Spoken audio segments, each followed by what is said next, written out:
Cuando Pablo no podía visitar una iglesia en crisis, escribía una carta para resolverla. Pero si nos dirigimos hacia las últimas etapas de su ministerio, vemos que no pudo visitar algunas iglesias porque estaba en prisión y la mayoría de las cartas que tenemos son escritas durante el tiempo que estaba arrestado o prisionero en una celda, así que no pudimos ir y resolver la crisis. Tuvo que escribir cartas.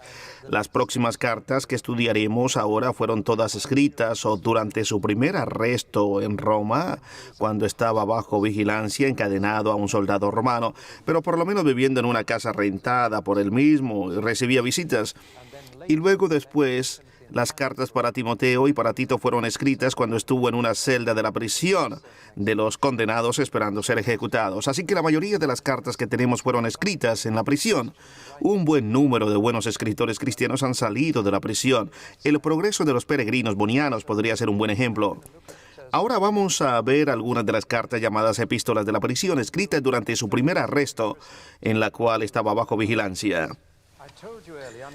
Como les dije anteriormente, voy a correr a través de algunas cosas que les he dicho en estudios previos. Él escribió 3 clases de cartas: personal para individuos, ocasionales para iglesias locales que estaban atravesando situaciones críticas, y cartas general o cartas encíclicas, las cuales eran para circulación general sin tratar con problemas particulares. Nosotros tenemos 3 cartas, todas escritas al mismo tiempo y enviadas con el mismo cartero a la misma área. Estas cartas eran llamadas táquicas. La primera carta es para Filemón, la cual fue la primera carta pequeñita que escribió acerca de un esclavo fugitivo. La estudiaremos un poco más tarde. Y luego escribió a Colosenses, una crisis en la iglesia en Colosas. Y luego escribió una carta general, la cual la llamamos Efesios. Esta carta no tenía dirección original. La palabra Efesios no está allí en los anteriores manuscritos, por lo tanto claramente vemos que era una carta general y esta automáticamente vino a reposar en la ciudad de Éfesos. Así que ya tenemos las 3 ocasiones.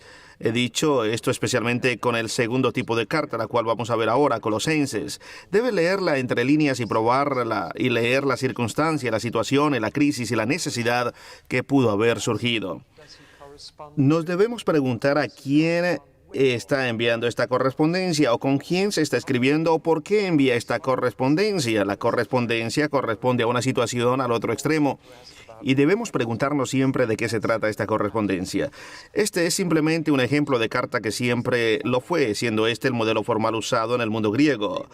El nombre del remitente, la dirección de la persona que recibe la carta, saludos, halagos, la sustancia de la carta en resumen, la despedida y la firma, y con todas las epístolas bíblicas.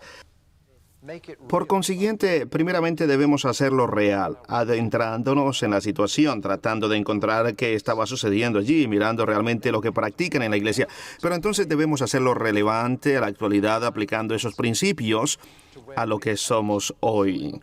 Así que tenemos muchísimo trabajo cuando leemos una carta de Pablo. Bueno, ahora observemos su geografía. Estamos viendo el oeste de Turquía. En realidad voy a empezar con esto primero. Casi todas las cartas de Pablo están en este mapa. La carta a los Galatas, la carta a los Colosenses y Filemón, la carta a los de Atenas, la carta a los Corintios, la carta a los Romanos. No está en este mapa la carta a los Tesalónicos, a los Filipenses. La mayoría de las cartas de Pablo pueden ser halladas en aquel mar de Elián, pero el área que ahora vamos a ver en más detalle es la parte oeste de Turquía, la cual era en ese entonces la provincia romana de Asia.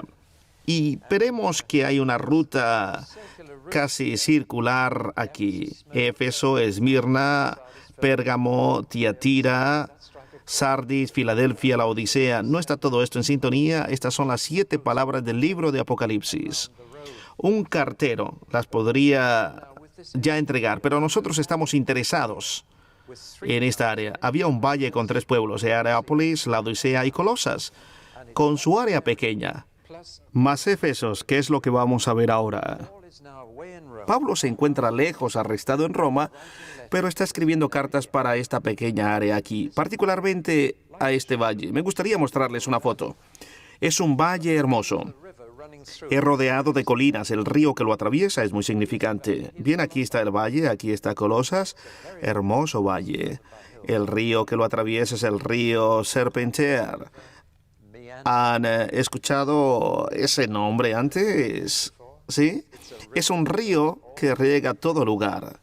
De allí sale la palabra serpentear, andar sin rumbo fijo, un río sin rumbo fijo. Y vamos a ver que Colosa era una iglesia sin rumbo fijo y muy a menudo lo que pasa en una iglesia tiene que ver con el distrito en donde está ubicada.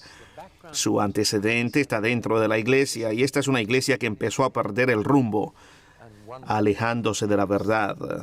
Es muy común para una iglesia empezar a perder el rumbo. Bien, esto te ha dado una idea y ahora veamos el lugar Colosas. Primero, Pablo escribió una carta a Filemón sobre el esclavo fugitivo y envió a Arnesamos, el esclavo, de regreso a su amo en Colosas. O más bien era la Odisea, donde estaba Filemón. En aquel tiempo él quiso también escribir una carta a la iglesia en Colosas, así que la envió de la misma manera que la envió a Atenas, de manera que las 3 cartas fueron enviadas al mismo tiempo, con el mismo cartero a la misma área. Ahora observemos Colosas. ¿Qué clase de lugar fue Colosas? Como pueden ver, está en la ruta principal hacia Asia. Esta ruta que iba a Arabia era una ruta muy importante. Y uno de los resultados de estar ubicado en Arco del Este al oeste es una población muy mezclada. Todo tipo de gente se estableció allí, viajeros de todo el mundo. Así que, como vemos, tenemos una ciudad, como la llamaríamos, muy cosmopolita en Colosas. Las gentes, eran originales, a las cuales se les llamaban de diferentes nombres. Habían muchos griegos, muchos judíos, muchos romanos. Más tarde la gente hizo de este pueblo un pueblo saraceano, pero siempre fue un pueblo internacional, lo cual lo hace aún más significante. Era un pueblo con muchas religiones diferentes. Era lo que nosotros llamamos un pueblo pluralista. ¿Han escuchado esa palabra? Se está convirtiendo en una palabra muy común. Muy común se está convirtiendo. Pluralista significa que hay muchas religiones en la misma calle y esto mismo está sucediendo en Inglaterra, como nunca antes sucedió en Birmingham, y también hay calles donde puedes encontrar sikhs, musulmanes, budistas, hindú, cristianos, judíos, todos en la misma calle. Y por supuesto, ello acarreó muchos problemas relacionales. ¿Cómo se supone que podamos vivir en paz con la presencia de tantas diferentes religiones compitiendo la una con la otra? La situación pluralista es una situación completamente diferente donde usted se encuentra solamente con una sola gran religión pagana. Los ateístas eran mucho más que una religión pagana. La Diana de Atenas, la diosa Artemis, era la religión principal en Atenas. Pero Colosas, allí todo estaba, en Colosas. Permítame continuar. Existía mucho animismo. Animismo es donde tú crees en poderes elementales de la naturaleza, un espíritu que controla el río, un espíritu en un árbol, un espíritu en la montaña. Ahora espero que no complique nuestro pensamiento moderno, pero les digo que bajo el movimiento verde que se está yendo justo allí mismo, el culto de la fertilidad, la adoración a la madre naturaleza. Es interesante que cuando adoran a la tierra es siempre feminista, porque la tierra es femenina y la madre naturaleza y la madre tierra. Bueno, había mucho animismo de pura adoración primitiva, adoración de espíritus de la naturaleza. Había un aspecto natural muy inusual. No se encuentra en la fotografía que les mostré, sino allá lejos, en la montaña. Hay una parte de montañas que es blanca. Le habían puesto como apodo el castillo de algodón. En algunos folletos para viajeros he visto fotos recientes de turistas rodando, o mejor nadando, o tomando baños de sol en estas montañas blancas. Son cubiertas con sal de los manantiales. Es una vista maravillosa. Pueden verlo en los folletos para turistas. La gente va a disfrutar de baños calientes en agua salada y tomar baños de sol en los blancos acantilados. Se le llama castillo de algodón de agua spa, así que había muchos aspectos naturales que ellos podían adorar. Luego tenían la astrología, era muy fuerte. Vino desde Persia, desde el este, y la astrología era uno de los problemas que tuvieron que enfrentar en la iglesia de Colosas. Lo mismo tenemos aquí. 6 de cada 10 hombres y 7 de cada 10 mujeres en nuestro país leen el horóscopo cada día y, como lo dijo Shakespeare, la falla, querido Brutus, no está en las estrellas, sino en nosotros mismos, pero aún así todavía lo leen. De manera que el anonismo y la astrología habían venido por este mismo camino. Los dioses y diosas de Grecia y Roma estaban todos en Colosas. Religiones misteriosas, como las llaman en el este, han venido. Por lo general son descritas como religiones gnósticas, lo cual es lo opuesto a agnóstico. Agnóstico es alguien que no conoce. Agnóstico es alguien que dice yo sí sé, pero tienen muchísimos secretos y derechos de iniciación. Y bueno, las religiones misteriosas estaban allí.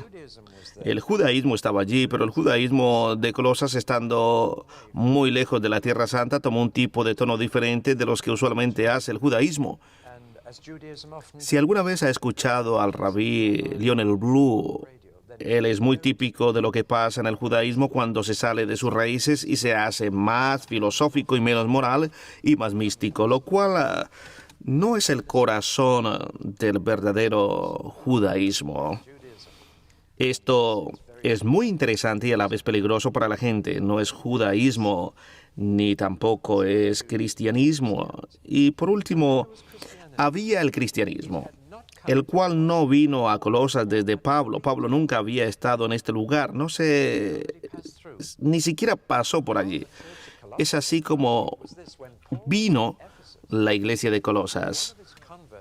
Cuando Pablo estaba en Éfeso, uno de sus convertidos era un hombre llamado Epafras, y Epafras dijo, yo quiero llevar este evangelio a mi pueblo. Pablo dijo, ¿de dónde eres? Él dijo, Colosas. Luego dijo Pablo, ve y predica el evangelio a Colosas. Así que fue en Pafos que uno de los que Pablo convirtió en Éfeso empezó la iglesia de Colosas. Esto es muy importante. Pablo está escribiendo una iglesia que nunca fundó y que nunca visitó, y es por eso que envía muchos saludos cariñosos, porque está tratando de establecer contacto con ellos. Así que Pablo menciona a Epafras, él menciona a Aristarco y Dimas y un buen número de otros que sabían a quien él conocía. Pero el reporte vino a él de parte de Epafras. Aquellas cosas iban en mala forma en la iglesia. Y Epafras no era oficialmente un apóstol, él solamente predicaba el evangelio juntos con algunos vecinos, pero ahora la iglesia estaba atravesando por algunos problemas. Y Epafras, habiendo sabido Pablo lo que les estaba pasando en esa iglesia, dijo, les escribiremos una carta. Pero recuerda que está escribiendo a una iglesia en la cual no tiene ninguna autoridad porque él no la empezó y ellos no lo conocían. Así que su tono es más bien amigable y gentil. Ciertamente él no habló como lo hemos escuchado hablar. Tú no habrías hecho eso a completo desconocido. Solamente podrías hablar así una vez ya que tú tuvieras unas relaciones con la gente. Por lo tanto, es una clase diferente de carta. Pues bien, ¿cuál es el problema? ¿Qué es lo que va tan mal? Aquí estudiosos de la Biblia y estudiantes han tenido discusiones interminables sobre lo que pudo haber sucedido. Ciertamente, dos grandes errores se han introducido en las dos áreas más grandes del creer y del comportamiento. Y tus creencias afectan tu conducta. Y cuando crees cosas erradas, te portas en forma errada. Es inevitable. Si por el contrario tienes la fe en lo correcto, entonces tu comportamiento es correcto también. Pero si tienes una creencia equivocada, entonces su comportamiento también es incorrecto. Y muchos falsos maestros han venido, pero ¿fue esta una herejía en particular? Ese es el argumento de los estudiantes. Y lo han mirado y dicho, ¿es esta una de aquellas religiones misteriosas? ¿Es una fe acróstica que se ha introducido? Y jamás han podido llegar a una conclusión. Porque cuando haces una lista de los errores que Pablo tuvo que enfrentar sobre creencias y comportamiento, ellos no se adhieren a ninguna secta o culto desconocido. Ahora, ¿te puedes dar cuenta de que un culto falso se ha introducido y los has atrapado? ¿Qué se ha introducido? No se puede comprender. ¿Qué es lo que se ha introducido? Por cierto, no fue el judaísmo que se ha introducido, no fue una de esas religiones misteriosas, no fue astrología. Y de alguna manera parece ser una mezcla de todo aquello, y esto es lo que ha pasmado a los estudiosos. Mucho de ello es lo que hoy llamamos nueva era. Pero como la nueva era no es un culto en particular. No es tampoco un movimiento. Es lo que yo llamo un estado más bien que un movimiento. Es algo así como una bola de nieve que recoge todo tipo de cosas. Como los vegetarianos, el feminismo o lo que sea. Y el pensamiento de la nueva era, así como avanza, recoge cosas lo mismo que una bola de nieve, recoge cualquier cosa que encuentra a su paso. No es una organización en particular, es un estado que la gente adopta. Y yo creo que esa es la verdadera razón por la cual no podemos identificar la herejía practicada en Colosas. Era un estado. O para ponerlo más fácil, era una mezcla. Un problema real en Colosas con el cual hemos tenido que lidiar mucho tiempo, añadiendo al cristianismo muchas cosas desde afuera. Así que herejía no es tanto el problema como el sincretismo. Esta es una palabra que necesitas aprender. Sincretismo es mezclar diferentes clases de fe, teniendo como resultado una mezcolanza. Recoge todo y mezcla todo. No es un culto o herejía, es simplemente una mala mezcla. Y cuando mezclas la fe cristiana con pedacitos de otras clases de fe y desde el antecedente pagano, te resultará algo que no es cristianismo. Aun cuando lo llames así, han perdido algo. Y este es el verdadero problema en Colosas, y es un problema con el cual estamos luchando ahora aquí, en el siglo XX. Y por consiguiente, con la carta a Colosenses tiene un mensaje muy importante para nosotros. Es un mensaje fresco, pero necesitamos mentes frescas hoy. Realmente lo necesitamos. Necesitamos corazones cálidos y mente fría para pensar muy cuidadosamente lo que está pasando. Toda clase de cosas que se están introduciendo en la iglesia ahora. La reflexiología está ahora dentro de la iglesia y los cristianos lo practican. Yoga está ya dentro de la iglesia. Tenemos que preguntarnos qué está pasando y cuál es el resultado de todo esto que está pasando. Colosenses nos da una herramienta maravillosa para analizar el sincretismo, la mezcla de distintas fe, y especialmente la tensión sobre nosotros de mezclar el cristianismo con otras religiones, tener festival de fe en las cuales los budistas, hindúes, cristianos y judíos pueden mezclarse. El Papa llamó a una oración unida en Asís por la paz del mundo y todas las religiones se unieron. Hubo un festival del bosque en la Catedral de Canterbury donde todas las religiones vinieron por diferentes caminos para orar por los árboles y muchos de ellos están ligados con el ambiente, créanme, y se darán cuenta que los poderes elementales de la naturaleza de alguna manera se ha mezclado con la fe cristiana de los colosenses. Muy importante. He empezado allí, porque quiero que ustedes vean cuán importante es escribir donde estamos. Es solamente con lo que tenemos que lidiar hoy. El sincretismo, algunas de las mezclas, por supuesto, eran judías y algunos judíos creen que han sido traídos y algunos paganos lo creen y algunos animistas lo creen también. Y el asunto era que estaba convirtiéndose en una mezcla que Cristo estaba enlistando su preeminencia y esta es la clave de toda la carta, ¿sí ven? ¿Se dan cuenta? Mientras más hablamos de estas otras cosas, más gente quiere hablar sobre lo bueno que la reflexología ha hecho por ellos y lo bien que la yoga les ha hecho y todo lo demás. De alguna manera han parado de hablar de lo que Cristo hizo por nosotros. Y en mucha de esta mezcla de festivales de fe de diferentes religiones es que Cristo se desaparece. ¿Sí ves? Es el nombre de Jesús que ya no es prominente, preeminente. Así que esta carta pone mucho énfasis en la preeminencia de Cristo. Que Él pueda tener la preeminencia, de que Él sea el enfoque de toda nuestra atención. Pero cuando se empieza a mezclar la cristiandad con otras clases de fe, especialmente con las creencias de tus creencias anteriores, Cristo pierde su lugar. Él no es más el enfoque del cristianismo. Bien, ahora veamos la carta en sí. Veamos qué pasó. El problema fue sincretismo, lo cual estaba transformando al cristianismo en una religión. Ese es el problema de siempre. Cristianismo para mucha gente en este país es una religión. Yo la llamo iglesismo. ¿Sabe lo que digo? Bueno, Inglaterra es oficialmente cristiana, pero la mayoría de ellos es religión. Y hay una cosa de la que Cristo nos libró. Y eso fue religión. ¿No es este su testimonio? Cuando vienes a Cristo dejas de ser religioso. Es gracioso, como los vecinos dicen siempre, te has hecho religioso. Bueno, eso te da gran apertura para decir, no he terminado con la religión. Ya no soy religioso nunca más. Solía ser religioso, pero ya no lo soy porque los que no creen en Cristo son religiosos. Aún en sus supersticiones son religiosos.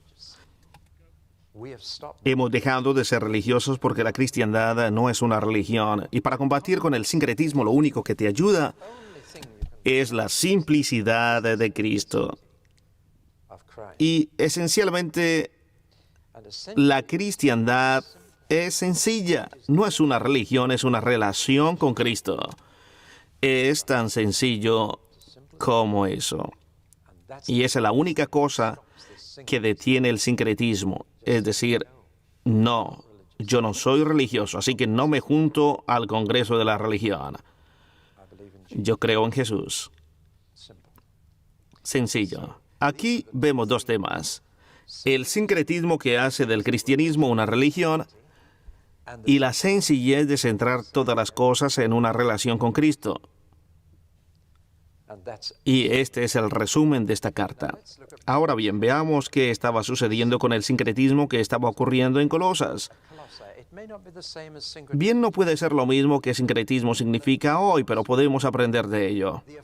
El resultado de mezclar otras creencias con la fe cristiana es reducir la creencia, la fe, en dos maneras en particular. La fe ha sido reducida.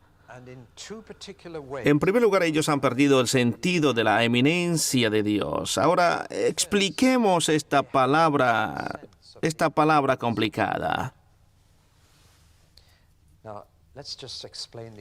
Los cristianos creemos que Dios es ambos, trascendente e inminente. Él es ambos, bien arriba, lejos de nosotros y a la vez cerca de nosotros. Es una paradoja. Y si tú olvidas uno de los lados de la paradoja, pierdes la creencia cristiana de Dios. Dios es ambos, más grande que el universo y más cerca que lo que respiramos. Eso es lo que significa trascendente y eminente. La mezcla de fe en Colosas, ellos perdieron el sentido de que Dios estaba con ellos. Dios estaba muy lejos. Y si Dios estaba allí, pero estaba casi más allá de lo que ellos podían alcanzar, así que llenaron el espacio entre ellos y Dios con toda clase de creencias en ángeles y espíritus y otras cosas. Y cuando Dios no está cerca de ti, tienes que llenar el espacio con algo más.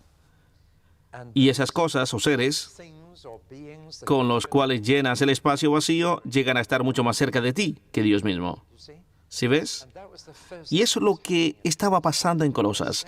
El sentir de que Dios estaba con ellos se iba perdiendo y Dios de alguna manera se había retirado. Él era aún real. Ellos creían en Él, pero de alguna manera estaba lejos.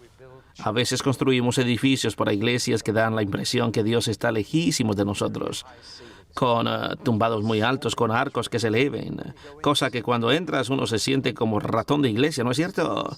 Tú susurras y Dios parece estar muy, pero muy lejos. Por el contrario, le gustaría decir que en muchas comunidades, o me gustaría decir que en muchas comunidades hoy en día Dios ha venido muy cerca de nosotros, casi nos hemos convertido en muy íntimos, muy amigos con Él.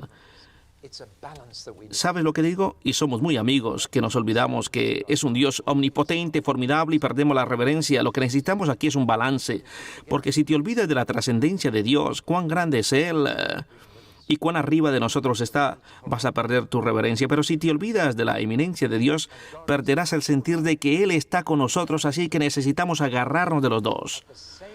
Ellos estaban perdiendo la eminencia de Dios y Dios estaba tan alto de acuerdo a su estimación. Al mismo tiempo, Cristo estaba muy bajo de acuerdo a su pensamiento y ellos perdieron la preeminencia de Cristo. De tal manera que eso ocurrió y de alguna manera Él fue puesto al lado de otros seres y en verdad el error de los testigos de Jehová se ha introducido en el hecho de que ellos creen que Jesús es una criatura y no un creador.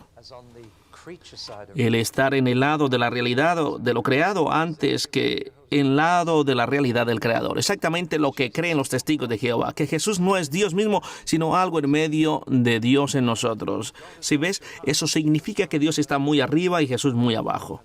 Y la fe se distorsiona. Esto está en el lado de lo que se cree. Y Pablo va a resolver estas dos cosas y lo hace muy eficientemente. En lo que a comportamiento se refiere, él no solamente redujo aquella creencia, sino que los resultados fueron que adquirieron una conducta regulada. Menciona también otras dos cosas que se han introducido y que no son esencialmente cristianas y que están ya dentro de la vida de los cristianos. La primera que nos menciona es la observancia del calendario. Ahora ellos observan festivales anuales, mensuales y semanales. Bueno, no hay indicios en el Nuevo Testamento de ninguna observación cristiana de calendarios. Ahora bien, aquí es donde nos encontramos. Puesto que el calendario que la Iglesia lleva es grandemente pagano y ha sido mezclado con el cristianismo. Bueno, regresaré a esto en un momento. El ejemplo más extraordinario de sincretismo es Navidad. Y di tú a los cristianos que no deberían celebrar la Navidad y lo sabrás tú mismo. Yo ya lo he hecho y podría mostrarles algunas de las correspondencias que he recibido porque he insistido en sacar a Cristo de la Navidad. Y ustedes no me lo van a creer cuán desconocido y no popular resulta. Muéstrame un versículo en la Biblia que dice que los cristianos deberían hacer algo especial en Navidad. No está allí, pero el sincretismo ha puesto este festival pagano en medio del invierno, allí mismo en el calendario cristiano. ¿Y dónde iríamos a parar sin Navidad y sin la comunión de las vísperas de Navidad? ¿Ven? Es puro paganismo que se ha mezclado con el cristianismo y ha reducido a Cristo a un bebé en un pesebre, lo cual no lo es. Bien, me estoy emocionando porque, ¿sí ves? Porque esto es Colosenses y nosotros lo leemos muy subjetivamente y decimos, oh, estos horribles colosenses dejaron a los paganos que confundan y mezclen las cosas. Nosotros hacemos, bueno, exactamente lo mismo. Y cuando no acusan de hacerlo, hey, decimos Navidad es el mejor tiempo del año en nuestro libro. La práctica religiosa del calendario cristiano no es la costumbre de los calendarios, no es la costumbre de Navidad y Semana Santa. ¿Dónde en el Nuevo Testamento dice que se debe tener una Semana Santa especial? En ninguna parte. Cristo es resucitado todos los días. Y ni la costumbre del servicio de los domingos no se nos es mandado hacer. Los observadores del Nuevo Testamento dicen, es verdad, todos nosotros queremos guardar el domingo como especial. No hay bases en el Nuevo Testamento para que lo hagamos, somos libres de hacerlo. Si así lo queremos, estamos libres de contar todos los días como los días del Señor. Si así lo queremos, somos libres, no estamos bajo ninguna ley sobre el domingo, o ninguna ley sobre Navidad, o ninguna ley sobre Semana Santa. Pero lo hacemos y asumimos que es cristiano, pues somos colosenses. De todos modos, la costumbre del calendario, Pablo dice, no tiene nada que ver con festivales mensuales o anuales o servicios semanales. Esto no pertenece a la era que vendrá. Bien, ¿estás dispuesto a obedecer esa ley? La otra cosa, nuevamente, esto nos viene de los griegos, otra vez sobre la abstinencia del cuerpo. Que hay virtud en negarse del cuerpo, sus apetitos, y por lo tanto se prohibió a la gente que se casara ahora. La soltería era ahora la cosa de moda. Ellos tenían una lista de tabúes. No toques eso, no pruebes aquello. Y Pablo iba a tener que decir que Dios nos había dado todas las cosas gratis para que las disfrutemos. Un cristiano es libre de ayunar y de celebrar. Eres libre. Recuerdo haber sido una vez invitado a visitar una familia con padre, madre, 3 niños y una comida exquisita. El solo olor me hizo babear como perro cazador. Ya realmente estaba listo para disfrutarla. Y el padre me dijo, ¿puedes dar las gracias? Y yo dije, Dios, yo estoy listo para esto y esta comida está lista para mí, gracias. Y abrí mis ojos y el padre y la madre me miraron con horror. Ellos pensaron, es un hombre de Dios que hemos invitado para el almuerzo. Pero los niños me amaron y dijeron, ¿y si esto es cristianismo, nosotros lo haremos también? Yo no iba a arruinar una riquísima comida con una oración inmensa. Eso es sacrilegio. ¿Ves? Oh, espero que no los haya asustado, ¿lo hice? Pero ya ves, cristianismo no trata de dejar de comer dulces en Cuaresma, y dejar de comer dulces en Cuaresma es precisamente poner estas dos cosas juntas. ¿Se da cuenta? Regresaremos más tarde a lo que Pablo dice que los cristianos deberían dejar de hacer o no hacer. Deberíamos dejar el orgullo, la ira, tenemos un montón de cosas que debemos dejar y no solamente durante la Cuaresma. El problema es que si dejas de comer dulces en Cuaresma, pones tus dedos y alas de una ciruela y dices, qué buen chico soy. Tan pronto como la Cuaresma se termine, o por lo menos antes de que llegue la Cuaresma, puedes llenarte con pancakes, con tortas, con dulces. Así es precisamente como empezó. lo del pancake de los martes y después de que la cuaresma se termine. ¿Ves? Esto es como el Ramadán de los musulmanes. Ellos ni siquiera tocan la comida sino hasta que llegue la puesta del sol durante todo el Ramadán. Después festejan y les da indigestión y se vuelven malhumorados. Como ves, cristianismo no se trata de guardar periodos, se trata de dejar el orgullo y la ira todos los días. No se trata de hacer cosas durante este periodo en el calendario. Se trata de vivir constantemente en Cristo cada día de tu vida. Todos los días son Navidad. Para el cristiano, todos los días son Semana Santa o Pascua para el verdadero cristiano. No es algo que guardamos, es algo en lo que vivimos todo el tiempo. Bueno, me estoy emocionando, pero si te das cuenta cómo sus creencias y conducta de alguna manera los alejaba de Cristo, Pablo dice la respuesta para esto es simplicidad. No lo compliques. Recuerdo aquella conversación entre Martin Luther cuando era un monje todavía, tratando de salvarse a sí mismo orando a 3 santos cada día. 21 santos diferentes cada día azotándose en su celda hasta quedar inconsciente en el suelo de la celda, tratando de sacar los pecados fuera de sí. Lo intentó todo. Fue una peregrinación, subió las escaleras sagradas de rodillas en Roma, lo intentó todo, después se rindió. Y su padre superior general, un hombre llamado Van Stolberts, le dijo: Martin Luther, si dejas esas reliquias y peregrinaciones y oraciones a los santos y todas estas prácticas devocionales, ¿qué pondrás en su lugar? Y Martin Luther dijo: Cristo. El hombre solo necesita a Jesucristo. Así es como la Reforma Protestante empezó. Se deshizo de todas estas cosas y costumbres y puso a Cristo de regreso en su lugar. Lo más importante no es si dejas de comer dulces en la cuaresma, sino si estás en Cristo todos los días. Tómalo simple, la simplicidad que hay en Cristo. Y ahora sí, Pablo enfoca nuestra atención en Cristo. Pablo lo enfoca en una forma maravillosa. Nos dice 2 cosas sobre Cristo. En primer lugar, esa llenura divina que tienes en Cristo habitando en ti, como dice Charles Wesley. Nuestro Dios lo contrajo a un hombre comprensiblemente hecho. Cuando tienes a Jesús, tienes todo de Dios. Tienes todo en Dios, en Jesús, y por lo tanto, debemos recordar que Jesús fue el creador del universo. Él ya estaba allí. Antes de que haga las sillas y las mesas, Él hizo los árboles de donde sacó la madera. Antes de que predicara el sermón de la montaña, hizo la montaña, para así tener un púlpito. Jesús estaba allí en la creación. Sin Él, nada de lo que es hecho habría sido hecho.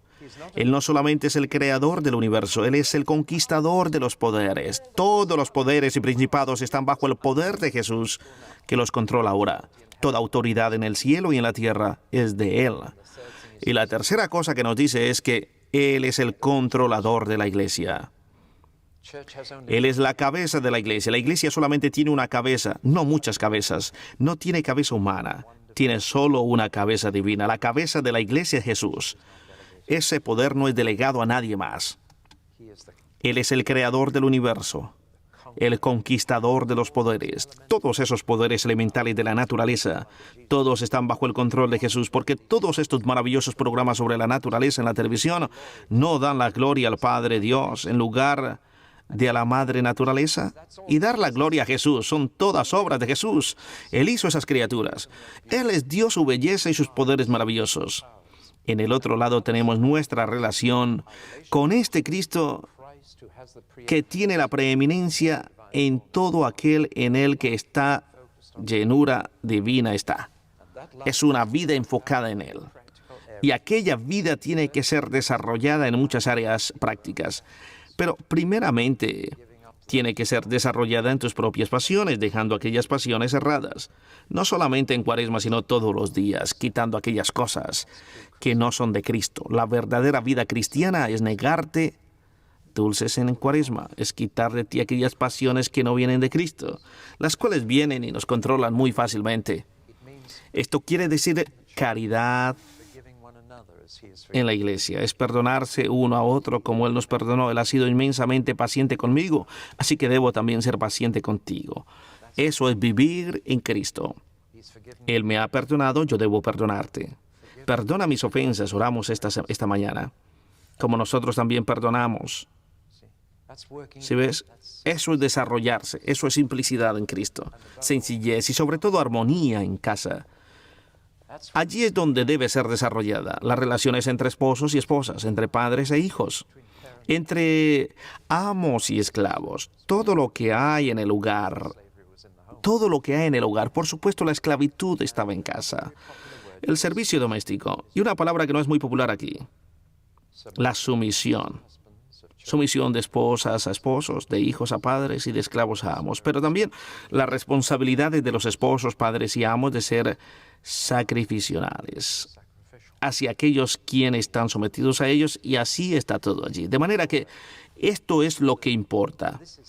No el guardar un calendario, no venir a la iglesia en Navidad y Pascua y no negando cosas al cuerpo y diciendo, estoy, saliendo adelante sin eso o aquello y miren qué buen chico soy. Lo que realmente tiene que ver con la simplicidad de ver a Cristo es que Cristo es todo lo que necesitas. Y todas las cosas en Dios están en Cristo. Y dejar que esto afecte cada parte de tu vida. ¿Qué mensaje? Como ves, Dios no está buscando a aquellos que vengan en grandes números a un festival cristiano. Él está buscando a aquellos que simplemente vivirán su vida en Cristo. Todo el tiempo, en toda relación. Yo creo que este es un hermoso mensaje en Colosenses. ¿Y por qué lo necesitamos ahora? Bueno, bien, lo necesitamos por dos razones. Y con esto termino. La primera es que debo ser honesto y decir que yo creo a través de todo el Nuevo Testamento que hay claras advertencias de que podemos perder nuestra salvación. Eso está aquí en Colosenses muy claramente. En muchas otras cartas está muy claro. Supremamente en Mateo y en Hebreos y en Apocalipsis. Todo esto nos dice muy claramente que aquí, en Colosenses, Pablo dice, si continúan estando en la fase que les fue dada. Muy importante. Y les advierte que si dan lugar a las pasiones que no son de Cristo, ellos perderán su lugar en el reino de Dios. Este es un pensamiento solemne. Si no continúan con la simplicidad en Cristo y se involucran en religiones otra vez, o se involucran en rituales y todas esas cosas. Yo creo que esto es cristianismo. Y de alguna de estas maneras, Cristo pierde lugar en tu vida. Estás en peligro, porque si pierdes a Cristo, pierdes todo. Y esto es muy claro en el versículo 23 del capítulo 1. Si continúan basados en la fe, todo esto es de ustedes. No podemos subrayar esto muy fuertemente. Él dice, a causa de estas otras pasiones, la ira de Dios viene y yo no quiero que venga sobre ustedes.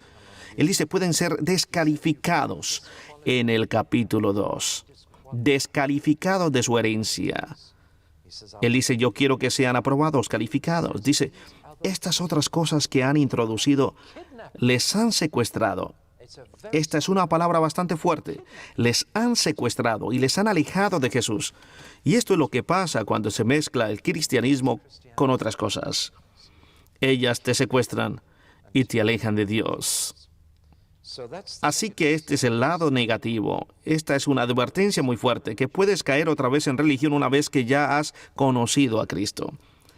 Y si lo haces, lo pierdes. Y perdiendo a Cristo, pierdes todo. El lado positivo es que cristianismo es Cristo, así que continúen en él. Esta es la razón por la que Pablo dice que los versículos clave son versículos 6 y 7 del capítulo 2. Él dice, como han recibido a Cristo, vivan en él. Como se han enraizado en él, fortalezcanse también en él. Así como hablarían de él, establezcanse en él.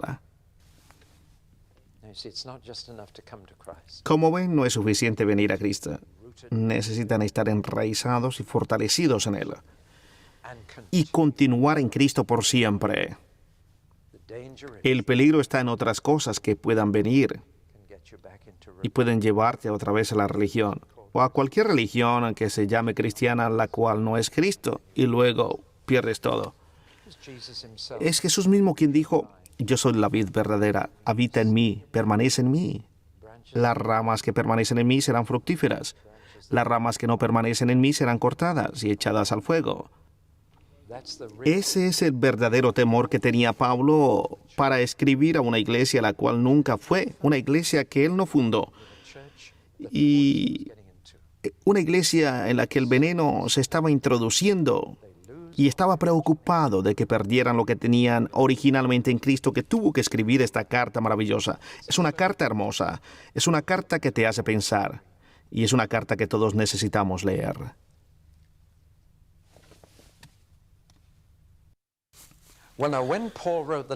Ahora bien, cuando Pablo escribió la carta a Filemón, eso le dio la oportunidad de enviar una carta también a los colosenses. Pero es interesante cómo en la carta a los colosenses él dice que quería que esta carta no solo fuera leída allí, sino también en la Odisea y en Herópolis. Y muy claramente había problemas en este valle. Al mismo tiempo él pensó, voy a enviar otra carta, que será una carta general. Y Pablo se dio cuenta que la mejor defensa en contra del sincronismo y las mezclas que estaban sucediendo era una clara exposición de la creencia cristiana y del comportamiento. Siempre la mejor defensa en contra de las herejías es una buena enseñanza sólida. Así que Pablo, después de escribir Colosenses, decidió, voy a escribir una carta sobre la fe cristiana en la vida, que les dé un fundamento sólido, que les proteja de todas estas otras cosas que se están introduciendo. Así que Colosenses guió a Efesios y estas dos cartas tienen mucho en común. Cuando las leas a las dos, podrás ver que ambas fueron escritas juntas. La iglesia es el cuerpo, la casa de las relaciones. Interesantemente, Filemón, Colosenses y Efesios fueron todas escritas al mismo tiempo, mayormente sobre la esclavitud, lo que ninguna de sus otras cartas lo hace. Por lo tanto, creo que esta estaba en su memoria mientras escribía estas tres cartas. Es mucho menos veloz para los lectores. Efesios no trata con ningún problema o ninguna pregunta o ninguna cosa en particular. Efesios, como les dije anteriormente, las primeras copias de estas cartas ni siquiera tenían el nombre de Efesios en ellas, así que parece que es una carta general que debía ser distribuida en toda el área. Ahora, sobre la iglesia en Éfeso, conocemos sobre esta iglesia más que ninguna otra en el Nuevo Testamento. En realidad, hay una gran cantidad de esto en el Nuevo Testamento. Por ejemplo, capítulos 18 al 20 del libro de Hechos son sobre esta iglesia en Éfeso. Y luego encontramos esta carta a los Efesios. Y luego Primera y Segunda de Timoteo, las cuales están dirigidas a Timoteo en Éfeso sobre la iglesia de Éfeso. Cuando encontramos en Apocalipsis capítulo 2 una carta en la iglesia de Éfeso, y ustedes probablemente no lo sepan, pero cuando llegamos a ella, la primera carta de Juan, y la primera y la segunda y la tercera fueron escritas en Éfeso, porque Juan el apóstol se había establecido allí con María, la madre de Jesús, y el evangelio de Juan fue escrito en Éfeso. Así que Éfeso fue un pueblo clave en la historia de la primera iglesia. Y no me asombra que esta iglesia se haya identificado con la iglesia local en esta área en Asia. Así que la llamamos en la epístola de los Efesios la iglesia de los Efesios. Pero fue esta la intersección entre los caminos del este, oeste, norte, sur. Era un gran puerto, y a pesar de que ya estaba encenegado y en algunas maneras estaba ya tierra adentro, en realidad Efesios está ahora en ruinas. Era una de las 12 ciudades en la Liga Ioniana, al centro del comercio y las finanzas, pero tenía el templo pagano más enorme, 420 pies cuadrados. ¿Pueden imaginarse esa medida? Y ese templo fue dedicado a un meteorito negro que cayó del espacio y cayó precisamente en Éfeso. Era un gran bloque negro de material brilloso, tenía muchas protuberancias en toda la superficie y cada protuberancia tenía la forma de un busto de mujer. Fue reconocida como la diosa Diana. No princesa, diosa Diana, y la adoración del busto de la mujer, el templo. Página 3 era aquí en Éfeso. Y este meteorito con muchos bustos fue sentado en un altar y muchas reproducciones de plata de este meteorito fueron vendidas. Y los turistas los llevaban a sus casas para ponerlas sobre el mantel.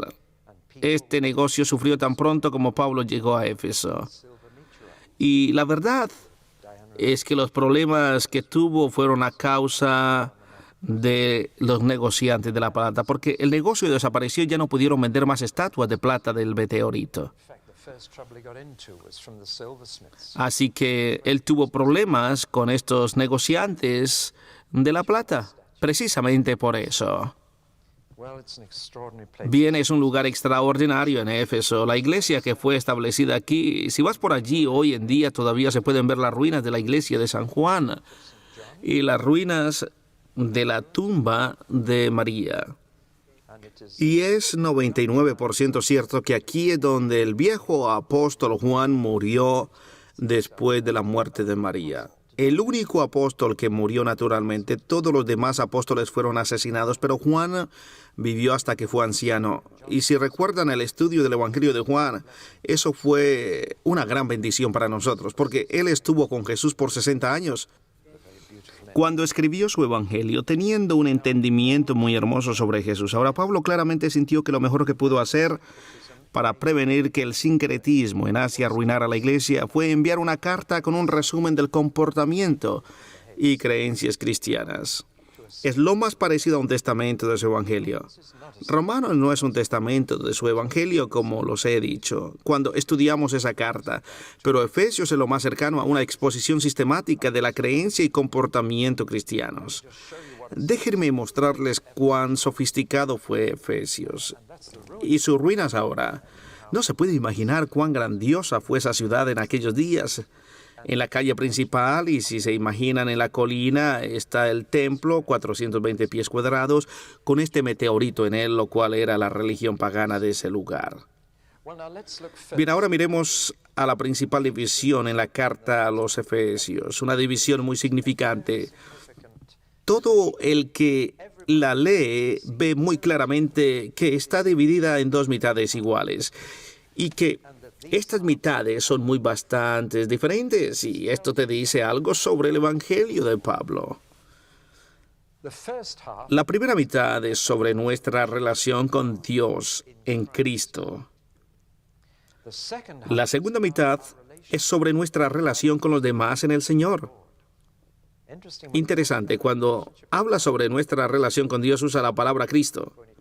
Cuando habla sobre nuestra relación con los demás en el Señor. Y esto solamente enfatiza Señor, el jefe de nuestra relación. Es Cristo quien nos da nuestra relación con Dios.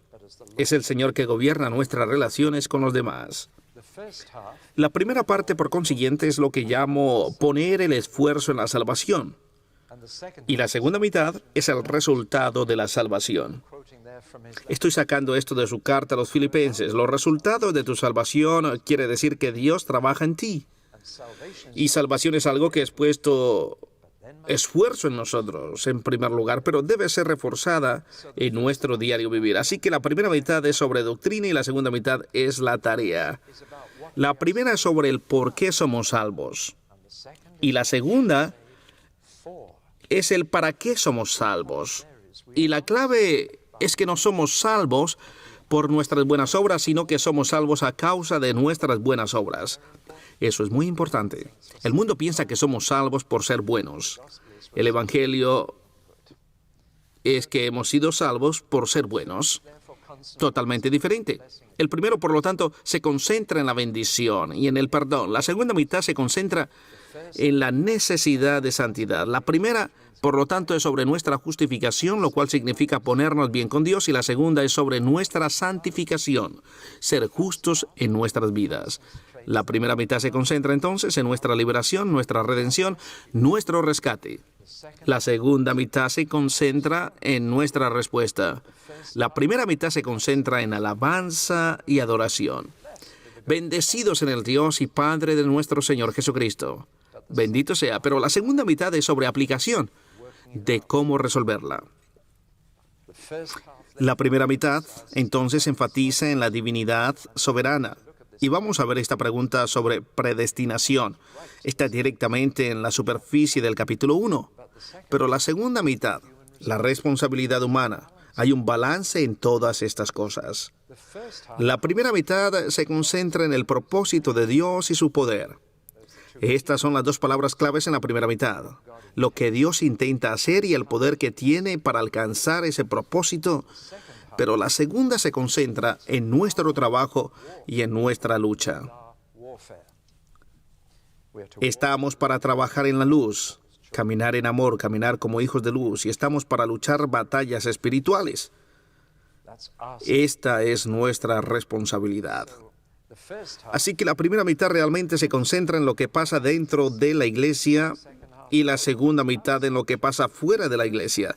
La primera mitad trata con las dimensiones verticales de los evangelios. La segunda mitad trata con las dimensiones horizontales del evangelio.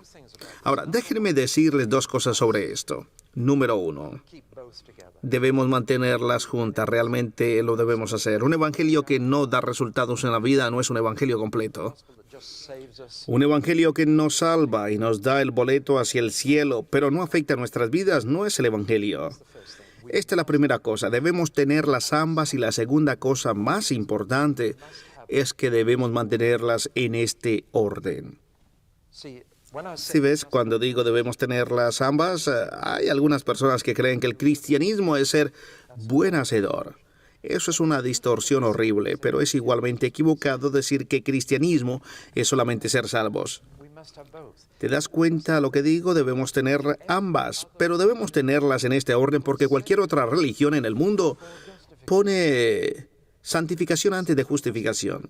Dice, tienes que ser buenos antes de que Dios te acepte. Todas las otras religiones dicen, tú debes hacer esto y luego serás aceptado por Dios. Cristianismo es único, nos dice que somos aceptados por Dios primero, tal como eres, para que Él te haga lo que Él quiere que seas. Es justificación que debe venir antes de santificación. No puedes vivir la vida cristiana sino hasta que seas salvo. ¿Sí ves esto? Así que debemos tener ambas. Y la debemos tener en este orden. Una conducta cristiana está construida en la creencia cristiana.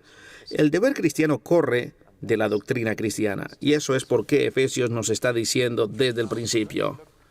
Ahora vamos a ver no esta mitad, sino la primera mitad, del capítulo 1 al 3. Y cuando lo hacemos nos damos cuenta que los capítulos del 1 al 3 son realmente escritos en forma de un servicio de adoración. Y claramente Pablo nos está dando esta doctrina de salvación y en el contexto de un servicio de adoración.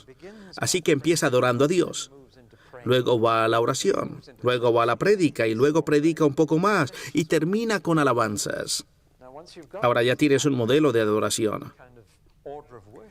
Que esta doctrina está dada en un contexto de adoración. No es solamente prédica, es predicar en un sándwich de oración y alabanza. Así que, bueno, se comienza alabando su gloria, continúa alabando su gloria. Alabando su gloria, bendito sea Dios que nos ha bendecido con toda bendición espiritual. Es un himno de alabanza. Y luego él dice, yo oro por ustedes. Ahora, su oración es para el propósito de Dios, para sumar todas las cosas en Cristo. Ese es el propósito de Dios, poner todas las cosas en Cristo, su Hijo, y luego él ora por el propósito de Dios y poder para los lectores de sus cartas, que Dios te revele su propósito y te dé el poder para alcanzarlo en tu vida. Propósito, poder a través de toda la carta. Luego se alarga en un sermón que tiene 3 puntos sobre el poder de Dios y su propósito, como está revelado en el número 1, como está revelado en Cristo. El poder de Dios y su propósito ha levantado a Cristo sobre todo. Y luego dice el poder de Dios y su propósito es en levantar gentiles y habilitándoles para que se reúnan a su gente. Aquellos quienes están lejos de Israel y ahora ciudadanos de Israel. Y la pared de división entre los judíos y los gentiles. Ustedes ya saben esa parte. Quiero mostrarles algo aquí. Esta creó algunos años atrás. Arqueólogos estaban cavando en la ruina del templo de Jerusalén y encontraron esta piedra. Es un pedazo de una piedra caliza. Tenía caracteres en ella y los caracteres eran pintados con pintura roja. Y cuando lo descifraron, estos caracteres decían: cualquiera que sea el atrapador será o tendrá que castigarse hasta la muerte. Y esta piedra estaba en el templo del día de Jesús, en el muro de división entre la corte de los gentiles y la corte de los judíos. Y la sentencia de muerte caía en cualquiera que atravesara ese muro. y cualquiera que trajera a un gentil más allá de ese muro. Y por eso es que Pablo fue arrestado. ¿Se acuerdan? Fue acusado falsamente de haber dejado que un gentil atravesara el límite. En realidad, aun cuando no lo ha hecho físicamente, lo había hecho espiritualmente, a través de todo el mundo, porque eso era lo que se predica hacia. Él estaba trayendo gentiles al Santo de Santos. Y ese es el propósito de Dios, traer a todo el mundo al lugar santo. Así que ese es un poco del antecedente de Efesios 2. Ya ves, tú lees una frase como la del muro de divisiones, como que no te hablara, ¿verdad? Sino cuando ves la nota de muerte, siempre es sí. Vine a ti, Pablo dice, pueden entrar ahora a Dios a través de Cristo y su propósito es revelado en Pablo. Haber sido resucitado.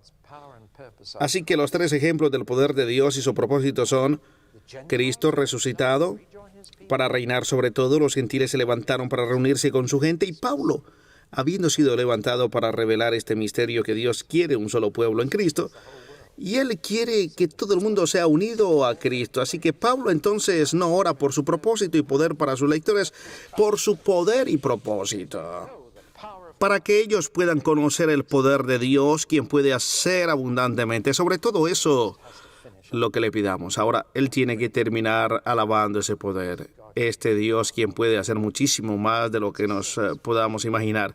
Es un servicio de adoración y ustedes pueden ver el ejemplo de alabanza, oración, predicación, orando, alabando. Tal vez nunca lo han visto como lo han leído, que en la primera mitad de Efesios podrías basar el servicio de adoración por completo.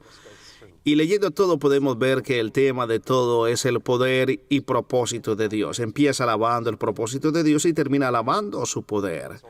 Y todo esto es el gran poder y propósito de Dios. Su propósito, su intención y el poder que tiene para cumplir esa intención. Así que nada puede detener a Dios de hacer lo que Él quiere hacer. Eso es su soberanía. Bien, esto es un perfil complicado de los capítulos 1-3. Ahora veamos el contorno de los capítulos 4-6, los cuales son totalmente diferentes. Esta vez tiene que ver con nuestra respuesta, lo que hacemos después de que hemos adorado, lo que hacemos después de que nos damos cuenta de que todo lo de los capítulos 1-3 es verdad en los capítulos 1-3. Bueno, cómo afecta nuestras vidas, cómo y la primera cosa que somos llamados a hacer es caminar. Tú puedes saltar en el Espíritu, puedes brincar en el Espíritu. O lo que está buscando Dios es gente que camine en el Espíritu. Y caminar no es tan espectacular como saltar y brincar, ¿no es cierto? Sino que caminar es una cosa extraña. Tú levantas un pie y lo bajas casi 18 pulgadas enfrente del otro. Y luego levantas el otro y lo bajas enfrente de ese. De manera que es tan importante sobre esto. Caminar es tomar un paso a la vez en la dirección correcta. Eso es todo. No es tan espectacular ni sensacional, pero Dios está buscando gente que camine en luz, camine en amor, caminando como hijos de Dios. Es nuestro caminar lo que importa, no es nuestro saltar y brincar. Hay un lugar para ello, pero es el caminar, el viaje hecho paso a paso. Ya ves, cristianismo es un viaje, es un peregrinaje, es un camino. Este es el primer nombre que tiene, el camino, y ese es el nombre de Cristo. Yo soy el camino. Así que hay 7, 8 formas que tenemos que caminar. Caminar en humildad, porque ese es el secreto de la unidad.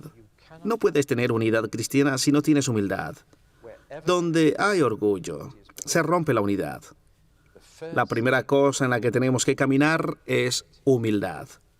Y luego te das cuenta lo que Dios quiere decir, que camines con Él como un equipo. Me he molestado en un primer paso porque han dicho mentiras sobre mí y las puertas del ministerio estaban cerradas más o menos hace 7 u 8 años. Yo estaba molesto porque las puertas del ministerio estaban cerradas. Fui a Dios y tuve una buena conexión sobre ello. Y ¿saben lo que Él me dijo? Él dijo, David, lo peor que pueden decir sobre ti no es tan mala como la verdad. Me solté en carcajada. Dije a mi esposa, ella también se soltó en carcajada. Pero eso me alivió. Y luego dijo, pero todavía te amo y todavía te uso, ¿ves? Así que cuando escucho una mentira sobre mí, digo, bien, gracias Dios, estos no conocen la verdad. Pero Jesús conoce la verdad. Él sabe todo sobre ti. Y eso te mantiene humilde. porque Él sabe. Caminar en humildad. Es fácil aún para nosotros también. Oh, déjenme traer a colación un pequeño poema. Un pecador santamente apasionado lloró con dolor desesperado. Oh, Señor, mi corazón está negro, de la astucia de los pecadores yo soy el jefe. Entonces, ángel guardián, habla para mí, susúrrame al oído. Vanidad, hombrecito, no eres nada extraordinario. Hay una falsa modestia. Y modestia falsa no significa humildad. Oh, yo no podría hacer eso. Oh, yo no lo puedo hacer. Eso es modestia falsa. La real humildad dice lo que soy. Soy por la gracia de Dios. Y si no fuera por su gracia, ¿dónde me encontraría ahora? Caminar en humildad. Y luego caminar en unidad, porque hay solamente un cuerpo. Hay un espíritu, hay una fe, hay un solo bautismo.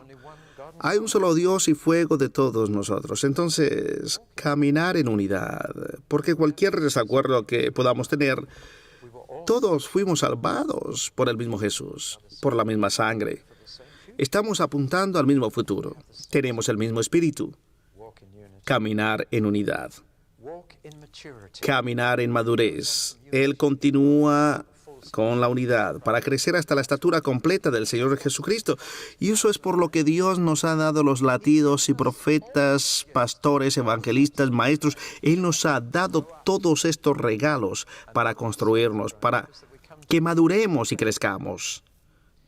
Y una de las señales de que estás creciendo es que venimos a tener unidad en la fe. Las bases de la comunidad no es unidad de la fe, sino unidad de espíritu, hasta que obtengamos la unidad de la fe. Y muchos evangelistas han hecho ese acuerdo triangular de las bases de la unidad. Y por eso nos critican a algunos de nosotros quienes nos llevamos bien con los católicos carismáticos. Pero la base de la unidad es un espíritu. Y ahora encontraremos a alguien quien ha sido bautizado en el espíritu en el que yo fui bautizado también. Tengo amistad con él. Quizá él no ha alcanzado todavía la unidad de la fe. Eso llegará con la madurez. Así que Pablo dice, mantengan la unidad del Espíritu hasta que todos alcancemos la unidad de la fe. La meta es crear la misma cosa. Eso no es el principio, es la meta. ¿Comprendes? Cuando encuentras a alguien en quien habita el Espíritu Santo, él es parte del cuerpo de Cristo, aun cuando se encuentre un poquito confundido al final. Quizá tú tampoco lo entiendes todo. Tal vez tengas que olvidarte de algunas cosas que creíste que eran la verdad, hasta que todos lleguemos a esta estatura de Jesús y la unidad de la fe, y nunca más mezclarse con cada ventana de otras doctrinas. Caminar en integridad. El capítulo 5 empieza con una lista de multi-integridad. No contar chistes colorados. Es tan práctico como eso. Dice en la mitad de este capítulo que un carácter con integridad no te desilusiona. Caminar en caridad, el uno con el otro. Aquí está esta nota otra vez. Perdonarse unos con otros como Cristo los perdonó. Los cristianos son caritativos y tolerantes. No toleran el error y el pecado, pero son tolerantes entre ellos y caritativos entre ellos. Caminar en pureza. Sigan llenos del Espíritu Santo, dice. Caminar con intenciones puras, pureza de corazón. Problemas son todas estas palabras. Sirviente, servil, sirviente, se han convertido en palabras vulgares, ¿verdad? Pero hay sumisión, someterse el uno al otro en Cristo, esa es una hermosa señal de madurez. Caminar en docilidad, otra vez menciona el árbol, esposas hacia esposos, hijos hacia padres, esclavos hacia sus amos y jefes. Estén dispuestos a someterse. Pero entonces viene el otro lado, caminar en responsabilidad. Es aquí que dice algunas cosas a los esposos, las cuales son un reto. Esposos, amen a sus esposas como Cristo ama a la iglesia. Mi esposa me ha dicho más de una vez, cuando te sometas a Cristo, yo alegremente me someteré a ti. Este es el lado de la responsabilidad. Y esposos, padres y jefes tienen la responsabilidad hacia los que ponen sus vidas en sus manos. Este es un caminar muy práctico. No es tan espectacular como caminar dando un paso a la vez día a día y en el camino correcto. Desde el caminar que tomamos en la batalla, nuevamente llegamos a una sección popular de Efesios. He leído muchas veces en la iglesia sobre la armadura de los cristianos revestidos con la armadura de Dios. No estamos luchando en contra de seres humanos. Es mucho más fácil luchar contra seres humanos. Y temo que los cristianos son tratados a luchar con otros seres humanos. Nuestra lucha no es contra carne y sangre, sino contra potestades y principados en lugares celestiales, precisamente donde hemos sido puestos con Cristo. Estamos sentados con Él en lugares celestiales. Creen que estoy parado en lugares altos, ¿verdad? Eso es lo que su sentido le dicen, pero están bastante equivocados. La verdad es que estoy sentado al momento. Mi verdadero ser está sentado con Cristo en lugares celestiales. Esa es mi situación real. Mi cuerpo está parado aquí. El minuto en que muera, cesaré de darme cuenta de dónde está mi cuerpo y lo que sabré es dónde está mi espíritu, sentado con Cristo en lugares celestiales. Y en un sentido real, los cristianos ya han ido al cielo, pero su sentido le siguen diciendo que está en la tierra y de vez en cuando se le olvida. Pero Él nos ha bendecido con toda bendición espiritual en lugares celestiales y nos ha hecho sentar con Él en lugares celestiales. Es allí donde realmente estamos. Ustedes no están sentados ahora en este lugar, están sentados con Cristo. Esta es su dirección verdadera. Y el momento en que sus sentidos cesen de funcionar, el único sentido que tendrás es que están sentados con Él en los cielos. Pero es allí donde los principados y potestades están también. Así que cuando entras en lugares celestiales, entras en conflicto y necesitas la armadura de Dios y vas a luchar. Lo único que no puedes hacer nunca es retirarte. Quizá no puedas caminar a tiempo, pero habiendo hecho lo demás, tú lo resistirás y nunca darás un paso atrás. Jesús dijo, si te rindes es como un labrador, arando hacia atrás. No puedes hacer eso. No rendirse, porque la armadura es para tu frente, no para tu espalda. Esto lo encuentro muy interesante. Tú te paras, sobre todo te paras firme y te pones el escudo de la fe.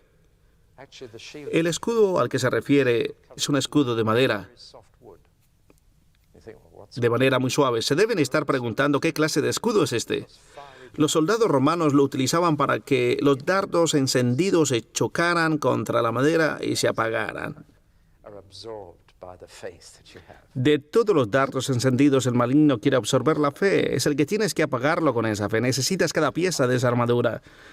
Necesitas cubrirte la cabeza, necesitas cubrirte el corazón, necesitas ajustarte, ponerte el cinturón de donde cuelga la espada, y todo está allí.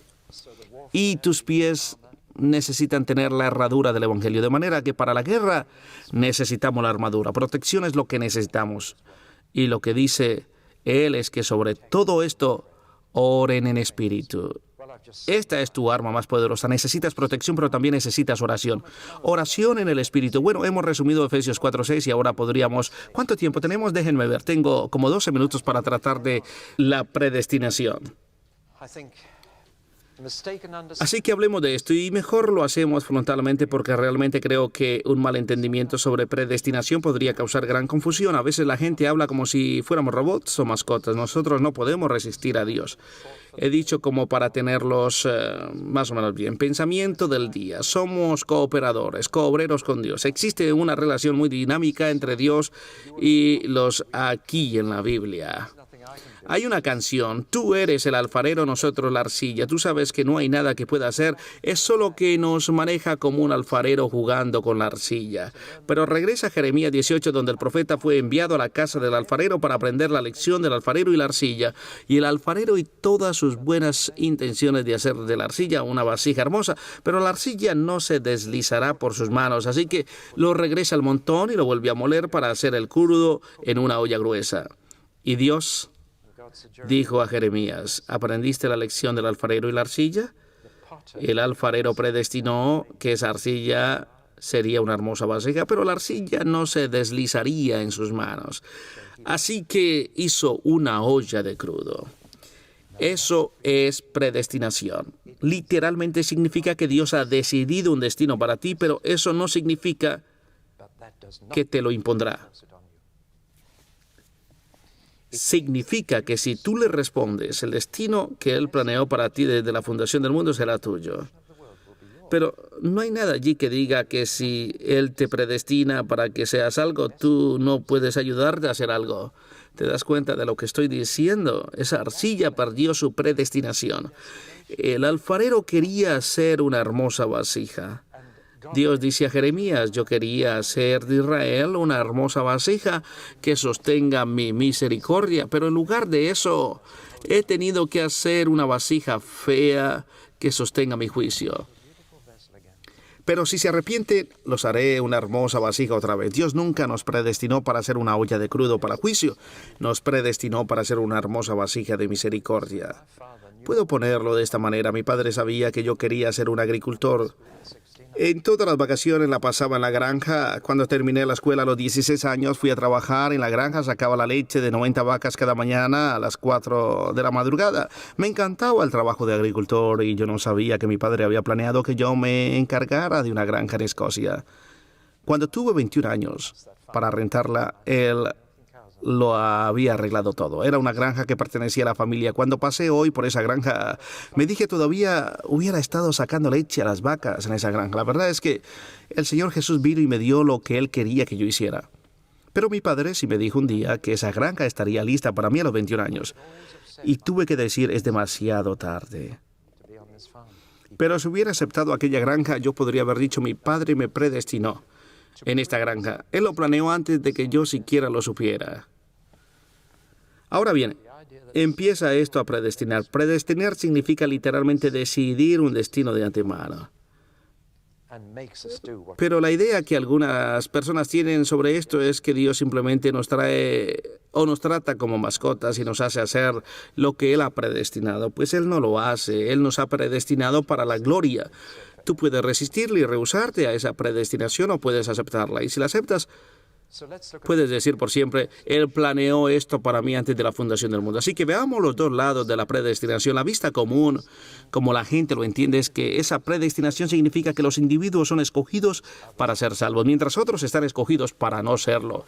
Y que Dios ha decidido, mucho antes que cualquier cosa que yo hiciera, yo sería uno de aquellos para ser salvos. Y eso era todo. Y por lo tanto se cree que la gracia es irresistible, que no puede resistirle a la gracia de Dios, que una vez Dios ha decidido que tú eres salvo, tú serás salvo, o tú serás salvo, eso es todo. No hay nada que puedas hacer al respecto. Tú no puedes resistir su gracia y por lo tanto tu destino es determinado por el gusto de Dios. La persona termine en el cielo o en el infierno, Dios lo ha escogido y eso es todo. Por eso una persona que está perdida no por nada que haya hecho, sino porque no fueron escogidos. Y por eso es que debes de nuevo, antes de que te arrepientas y creas, debes nacer. Porque si no naces de nuevo no te puedes arrepentir y creer que Dios te ha escogido. Te renace y luego empiezas a arrepentirte y creer y eso hace que tu perseverancia en la fe sea garantizada porque la gracia es irresistible y ahora es absolutamente cierto que terminarás en el cielo. Este es el concepto común de predestinación. Está asociado siempre con un hombre llamado Calvino. La verdad es que Calvino no enseñó esto. Fue su sucesor, un hombre llamado Wessel, quien lo enseñó. Y muchos se confunden entre Calvino y Wessel y lo llaman calvinismo. Calvino enseñó en sus institutos que se puede perder la salvación. Así que es una gran pena que se lo asocie con un punto de vista que no fue suyo, pero eso es otra historia. Si estudias predestinación en la Biblia encontrarás que no es tanto que tú eres escogido para la salvación, sino que eres escogido para servicio. No se trata de tus privilegios, de tus responsabilidades, ser uno de los escogidos. Tú eres escogido para servir. Además, el énfasis no está en la elección de individuos, sino en la elección de un pueblo escogido, un pueblo elegido. Además, si estudias cuidadosamente, la gracia no es irresistible. Puede ser resistida. Está condicionada en tu fe, en que si crees, si continúas en la fe. Lo que sigue, tu destino, por lo tanto, en el cielo y en el infierno, no depende en la elección de Dios, sino en la tuya. Si es que escoges responder a su gracia, escoges resistirla. Luego, después, somos nacidos de nuevo después de arrepentirnos y creer, no antes. Es porque nos hemos arrepentido y creído que Dios no puede dar nueva vida en Cristo. Después de que tu perseverancia es algo que se requiere más que la garantía. Que tú perseveras, que permanezcas en la vid, que llegues a ser vencedor, que permanezcas en Cristo. que sigas creyendo. Esto no es salvación por obra, sino salvación por fe. Continúa. Esto es algo muy importante de enfatizar. Bien, esto es a menudo asociado con armenio, y la gente a menudo desecha el armeniano sin ni siquiera nunca haber leído armenios, como se le llamaba. Yo he estado recientemente estudiando sus trabajos, un danés, y ese hombre realmente fue un hombre de Dios. Nunca nadie se atrevió a discrepar con él en su vida. Ellos lo atacaron después de su muerte. Vivió una vida tan piadosa. Cuando lea sus escritos, yo no me avergüenzo de que me asocien con este hombre, pero lo importante no es que seas o no, o si eres un calvinista o un armeniano. Lo importante es lo que la Biblia dice sobre esto. Yo creo en la predestinación. Yo creo que Dios me predestinó para ser lo que soy. Creo que Él estableció el asunto de que me quería en el cielo antes de que yo supiera que Él existía, y me amó antes de que yo le amase. Y Él me escogió a mí, no yo a Él. Habiendo dicho esto, creo que es porque yo no me resistí a su gracia y la recibí. Y seguí creyendo en que terminaré en aquella ciudad celestial. Ahora, compartiré esto con ustedes en amor. Hay un cliché absurdo el cual ha sido ampliamente difundido. Dice, una vez salvo, siempre salvo. Esta no es más que una horrible frase que significa ser una vez salvo. Yo he sido salvo, pero tengo todavía mucho más que necesita ser salvo o salvado. Yo he sido salvo, soy como el negro que ora en la reunión de la iglesia. Señor, soy lo que debo ser y soy lo que iba a ser, pero gracias a Dios, soy lo que era. Nosotros somos hechos salvos. La salvación es un proceso, no un milagro instantáneo. Y por lo tanto, como otros, estoy esperando por su segunda venida cuando Él traiga salvación para aquellos que están esperando por Él. Allí es cuando estaré salvo de una vez, porque todo mi ser será salvo, incluyendo este viejo cuerpo. ¿Puedo compartir esto con ustedes? No quiero separarme de ustedes a causa de esto. No creo que esto debe dañar la comunidad cristiana, pero creo que esa clase de predestinación crea confusión en el pensamiento de la gente porque realmente corta una relación dinámica entre el alfarero y la arcilla. El alfarero decidió que quería hacerme una hermosa persona como Cristo. Él me predestinó para ello. Él lo decidió mucho antes de que yo naciera. Pero cuando cumplí los 17, Él tocó mi vida con su gracia. Yo pude haber decidido o resistirlo o aceptarlo. Y al aceptarlo, acepté su predestinación para mí. Eso es lo que quiero decir con una relación dinámica. Y la única cosa que no hay es que la Biblia no dice que Dios no escogió a otros hombres para que sean salvos, porque mi Biblia dice que Dios desea que todo hombre sea salvo. Eso es lo que dice mi Biblia. Y si Él lo desea, ¿qué le detiene para hacerlo? Si no es el rechazo de la gente y aquellos quienes resisten su espíritu. Yo encuentro en la Biblia que puedes lastimar su espíritu, tú puedes resistir a su espíritu. El primer mártir cristiano acusó a sus ejecutores: ustedes siempre han resistido a su espíritu. Es posible resistir aún a Dios, pero eso no hace a Dios más débil que yo. Dios, en su amor increíble, se ha hecho vulnerable a nuestro rechazo. Eso es lo asombroso. Que Dios nunca obligará a nadie que sea su hijo, y nunca obliga a nadie que vaya al cielo. Y nunca hace a nadie un cristiano, pero por medio de su gracia y su amor predestinado, ha decidido un destino, el cual quiere que cada hombre, mujer y niño lo tengan, y lo ha preparado para ellos, quienes lo aman. Bien, para mí no es mucho un asunto de doctrina, sino de dinámica y de experiencia. Yo sé que Él me escogió antes de que yo lo escogiera. Sé que decidió todo esto antes de que yo quisiera o siquiera lo supiera. Pero supe también que yo tenía la terrible capacidad de rechazar lo que Dios quería que yo fuera. ¿Yo quiero ser? Oremos. Padre, podemos estar inundados en doctrina y teología, pero queremos adorarte, porque eres Dios, que nos escogiste en Cristo antes de la fundación del mundo. Gracias por el día en que entraste en nuestra vida y tu gracia se convirtió en una experiencia real. Te agradecemos por permitirnos arrepentirnos y creer y que no nos resistimos a ello. Te damos la honra y la gloria. Te agradecemos que vas a hacer todas las cosas en Cristo y que tu poder alcanzará tu propósito y que nos has llamado para que seamos parte de ese propósito y que felizmente y voluntariamente nos rendimos a tu gracia y también a tu Espíritu, que pueda hacer todo y que te adoremos por siempre. Cuando nuestra salvación sea completa, en Cristo Jesús, en su nombre. Amén.